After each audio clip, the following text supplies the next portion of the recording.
بعض الأحيان فعلًا كنتمنى لو كنت نرجع للنسخة ديالي ديال 18 عام ونعطيها بزاف ديال النصائح صراحةً، حيتاش كانت نسخة مليئة بالقلق، مليئة بستريس، مليئة بزاف ديال الأفكار السلبية، وهذه واحد الحاجة اللي ماشي خاصة بيا ولا بيك، هذه واحد الحاجة اللي نقدروا نقولوا كتنعكس على بزاف ديال النسخ ديال بزاف ديال المغاربة ولا ديال بزاف ديال الناس اللي في ديك السن. علاش نقدر نقول لك اولا حيتاش كيكونوا محاطين بينا بزاف ديال التوقعات. السن ديال 18 كيكون السن ديال البكالوريا، السن ديال المراهقة، السن ديال بداية المسؤوليات، ماشي بزاف ولكن المهم السن اللي خاص تكون فيه بعقلك واخا انت باقي مايل للطفولة، باقي محتاج الحنان، باقي محتاج التعاطف ديال الناس اللي كيدوروا بيك، عندك بزاف ديال الاحتياجات.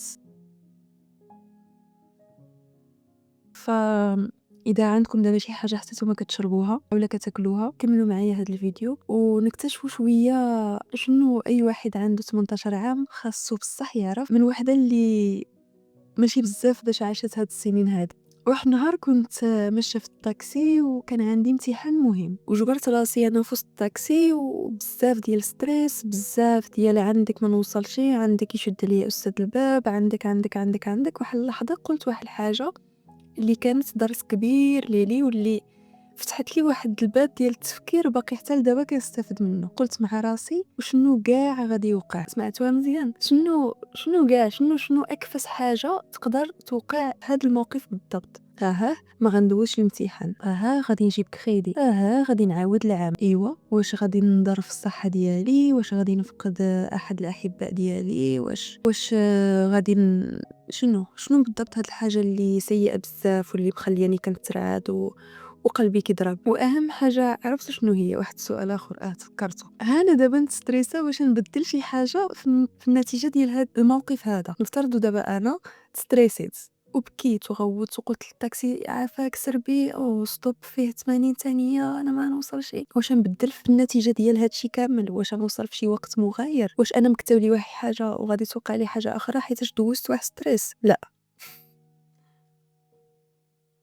بالمناسبة هذا واحد المشروب اللي واعر بزاف وكيهدأ وما عرفتش صراحة واش عنده شي فوائد، ولكن المهم نكملو. دونك يوفوا بديت كنفكر بهاد العقلية ديال شنو اكفس حاجة تقدر توقع، واش ستريس ديالي غادي يبدل في الاوتبوت ديال هاد الموقف شي حاجة، بديت شوية كنبدل هاد العقلية كاملة وبديت كنحاول نركز على اللحظة اللي أنا فيها ونهدن من راسي، حيتاش العواقب ديال الستريس غراف كتر بزاف من العواقب ديال أي موقف اللي كنعيشوه. عرفتي واش مدركين ولا أنا واش أصلا زعما مدركة بزاف واعية باللي ستريس راه مصدر أي مرض اللي يقدر يطيح لك في بالك. الكونسير لا سمح الله راه سببه رئيسي خلف الأسباب العلمية المباشرة راه كيكون ستريس وتفكير بزاف. الإنسان اللي كيصيبو الاكتئاب ولا شي مرض نفسي بزاف صراحة ديال الأمثلة اللي كيرجعوا لسبب واحد رئيسي اللي هو القلق.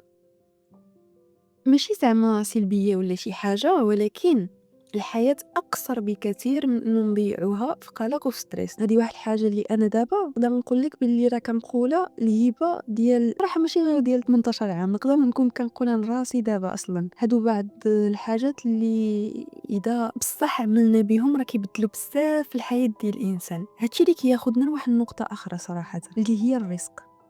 هاد البوان هذا اللي نقدر نقول لكم تعطلت بزاف باش فهمت الكونسيبت ديالو. دائما بزاف ديال الناس كيقولوا الحياة غير عادلة، علاش ربي رزق هذاك بزاف ديال الفلوس وما رزقنيش انا بنفس القدر؟ علاش واحد مكتب له يدوز حياته فقير وواحد مكتب له يكون من اكثر الناس في العالم غنى؟ الحقيقة يا رفاق هي أن الرزق أنواع. الرزق ماشي غير فلوس، هذه ليتس زعما نثبتوها بعدا. الرزق ماشي غير فلوس، والرزق موزع بتساوي بين جميع الناس في هذا العالم، جميع الخلق وجميع العباد. انا وتينا واللي حداك واللي حدايا كاملين بينا عندنا نفس القدر ديال الرزق خالقين به. alright.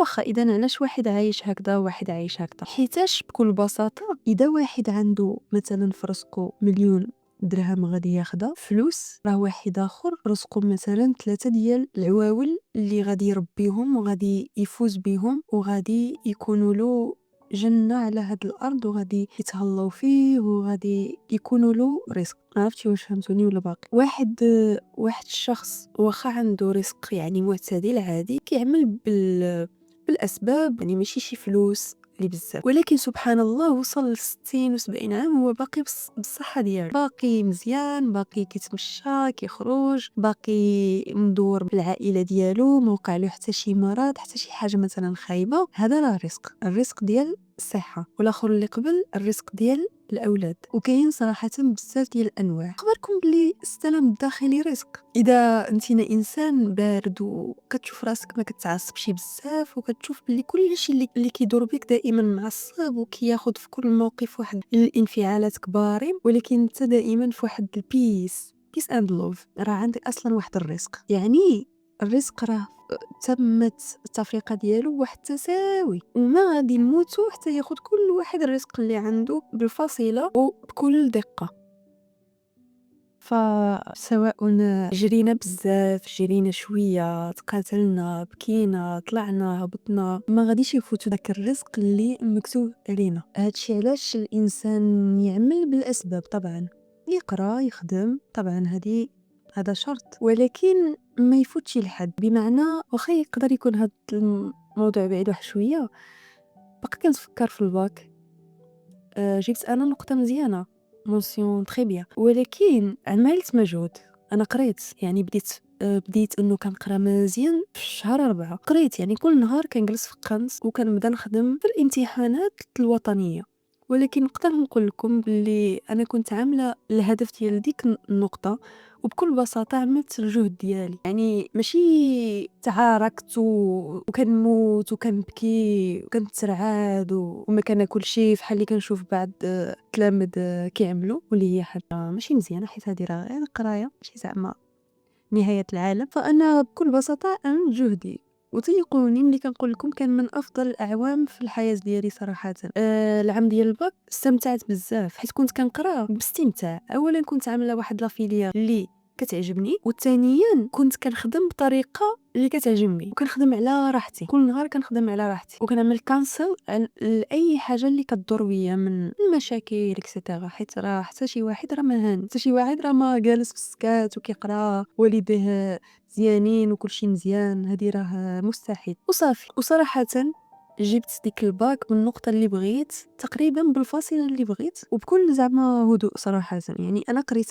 وعملت جهدي ماشي زعما كنقول راه ما عملت والو، ولكن ماشي بديك الطريقه اللي بعض الناس كيشوفوا راسهم انه خاص يعملوها باش يلقاو داك الاهداف ديالهم. يعني باش لينكي هاد القضيه بقضيه اللي كنت كنقول راه كانت مكتبه لي هاد النقطه وكانت مكتبه لي هاد المدرسه، واخا كنت نزيد في المجهود ما كنتش غادي نفوت هادشي. يعني فقط انه عملت بالاسباب وتوكلت على الله. هادو صراحه من الامثله اللي كيعجبني نهضر عليهم بزاف. انا ماشي وحده اللي ناجحه ولا كنعطيكم واحد المثال، ولكن راه ملي كنقول لكم عملت ستيكي نوت فيها نقطة وخدمت عليها وجبتها، راه كنجيكم نيشان. وكنقول لكم بلي حتى نتوما تيقوا القدرة ديال انكم تثبتوا الهدف اللي في بالكم حداكم. حتى هادشي اللي كتسمعوا ديال الفيجن بورد وهادشي ديال انه كتاب الهدف وشوفوا ويكون فيزويال، راه كاين. انا بالنسبه لي هذا رايي. انا كنعمل هذه واحد العامين وانا كنعمل الفيجن بورد ديالي، ودائما عندي واحد الهدف كنكتبو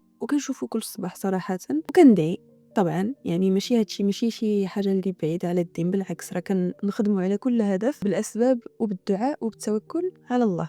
اذا رجعت هبه ديال 18 عام، وحتى نتوما اذا كنتوا عندكم 18 عام، اولا قللوا من الستريس، ثانيا فهموا بلي الرزق انواع، ماشي ضروري يكون نوع واحد ولا يكون بحال داك الرزق اللي عند ديك الصديق ديالنا. طب ثالثا نخويو قلبنا من الحقد ومن الحسد وجميع الامراض القلبيه، حيت ما عندهم فين يوصلونا بكل بساطه. ملي كنقول مرض قلبي ما كنقصدش مرض اللي في القلب بصح، يعني اللي كيتشاف واحد التحليل ديال المختبر، ولكن كنقصد مرض اللي ياكلك من داخل شويه بشويه بلا حتى ما تحس، وكياكل حتى الناس اللي كيدوروا بك. هذه واحد النقطه. نفترضوا حسيت براسي لا سمح الله كنحس اولا كنحقد اولا غيرت كنغير وما كنقولش ما شاء الله اللهم بارك الله يرزقني الله يجيب لي حتى انا. هادشي كامل ما كنعملوش، فقط كنحس بواحد الاحساس اللي خبيث. شنو غادي نعمل؟ حيتاش ماشي كاملين بينا راه ضحايا الحسد، راه كاين اللي هو اللي كيحسد. واخ شنو غادي نعمل في هاد الحاله هادي؟ انا ماشي خبيره ولا اكسبيرت باش زعما نعطيكم شنو بالضبط خاص يتعمل، ولكن انا كنامن باللي كل قلب كيقدر يتصفى. هو كل قلب اصلا فيه واحد النقطه اللي في الكحل، هذه راه باينه، راه ماشي كل القلوب بيضاء ناصعه، ضروري واحد النقطه في الكحل، ولكن ديك النقطه خاصها تبقى نقطه، ما خصهاش ترجع نصف صفحه. ولا يعني بكل بساطه نركز على راسي، نركز على الاهداف ديالي، وبالنسبه لهاد المشاعر هذه كتزول بذكر الله، كتزول بالدعاء انه ندعي يا ربي تزول مني هذا الاحساس، وكتزول بذكر الله حتى ملي كنشوف شي حاجه اللي كتعجبني. هادشي كامل صراحه مهم، وكتزول بانه نخدم على الباركور ديالي، على المسيره ديالي اللي تكون بعيده كل بعد على الناس اخرين. راه انا ملي جيت لهاد الدنيا جيت بوحدي وعندي مسيره اللي خاصه بيا واللي ماشي متعلقه بشي شخص اخر. يعني باش مثلا اذا شي شخص نجح باش نكون انا ناجحه، ماشي شرط انه غادي نعمل في حاله، ولا غادي نتبع المسيره ديالو، ولا غادي نقلدو. حتى التقليد كيطيحك في الفخ ديال الحقد وديال انك تبقى تابع ديك الانسان. وحنايا هذا الشيء ما خصناش منه، ما نتبعو حتى شي واحد، نتبعو غير راسنا. اوكي، حتى هذه واحد الحاجه اللي برأيي أي واحد عنده 18 19 20 أي سن خاص صراحة يركز عليها، هي أنه نفوكسي على راسي ونبعد كل بعد على الناس اللي كيدوروا بيا مهما كانت نجاحاتهم ولا إنجازاتهم في هذه الحياة. ما عرفتي صراحة شحال نهضر في هذا الفيديو، ولكن انا كنهضر. الهدف ديالي ماشي مشاهدات، لا، الهدف ديالي فقط اني نهضر ونستمتع بواحد الحاجه اللي كيعجبني انه نعملها، هي انه نهضر قبلت الكاميرا، وانه يكون عندي اثر ولو بسيط على الروح ديال شي انسان. هذه حاجه كافيه صراحه. نقدر نزيد نهضر على واحد الحاجه اللي تفكرتها، واللي هي كما قلت لكم قبيله كسطر عليها، انه الدراسه ماشي هي نهايه العالم. تقول لي انت قريتي وجبتي النقطه ديالك وجبتي المدرسه اللي كنتي باغيه، هذيك الساعه راه بطبيعه الحال خاص تعمل الجهد ديالك باش تجيب الهدف اللي انت في بالك. ولكن اذا ما تيسرش راه ماشي نهايه العالم. اذا كنتي باغي الطب وما كتبتي وعملتي مدرسه اخرى راه اتس اوكي، حتى هذه راه واحد الحاجه اللي مكتبه لك، وربما يكون فيها واحد الخير ليلك.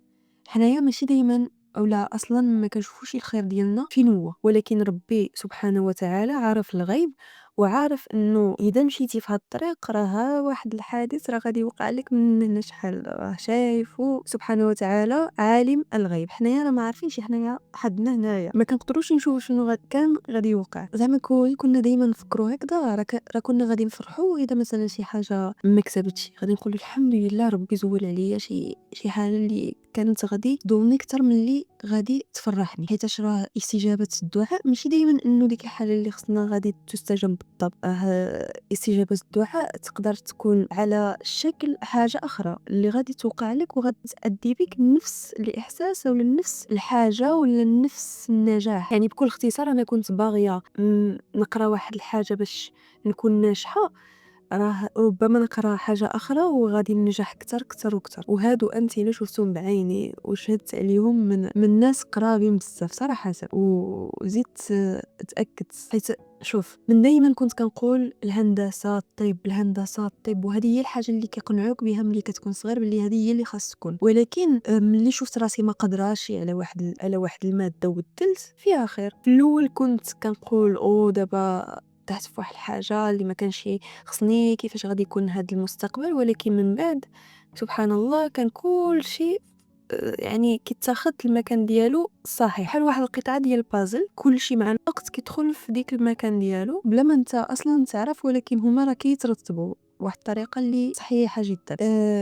ملي درتكم على هذا البوين ديال القرايه، غير باش نقول باللي هاد السن ديال 18 من 18 من 23 ولا من 16 من 25 ولا راه السن فيه واحد الجهد وواحد الطاقه كبيره بزاف، يعني خصها تستغل صراحه وبطريقه اللي مزيانه طبعا. زعما كيفاش انا غادي نقرا؟ طبعا نكون كنقرا في هاد السن، ولكن بالموازاه مع ذلك حابه ولا نخدم على الشخصيه ديالي، كيفاش كنهضر، على شي skill ولا شي حاجة اللي فيا باغية نطورها من شحال هادي وما قادراش. نخدم على l'entourage ديالي، على النيتورك ديالي، على الناس اللي كيدوروا بيا يكونوا ناس مثقفين كتار، يكونوا ناس عقل ومعامل بواحد الإيجابية كتر. نخدم على أنه نعمل الخير، نعاون الناس، نكون في جمعيات، نعمر وقتي. بكل بساطة ما نطيحش في الفراغ. غتقول لي أنا كنقرا، علاش نطيح في الفراغ؟ غادي نقول لك حيتاش القراية راه غير جزء من النهار، لا ضروري غادي تطيح في الاخر في سكرولين، غادي تطيح في انك غير جالس حتى لا بيريود ديال لي زيكزام. الا اذا كنتي زعما كتقرا كل نهار زعما برافو ليك، انا لا. ففي ديك الفترة ديال الفراغ تما كتكونوا العادات السلبية، تما كتكونوا الافكار اللي كيمشيو بيك من الهاويه لا سمح الله. هادشي علاش انا بالنسبه لي راي شخصي انه الفراغ ما خصوش يكون في هاد الاعوام هادي.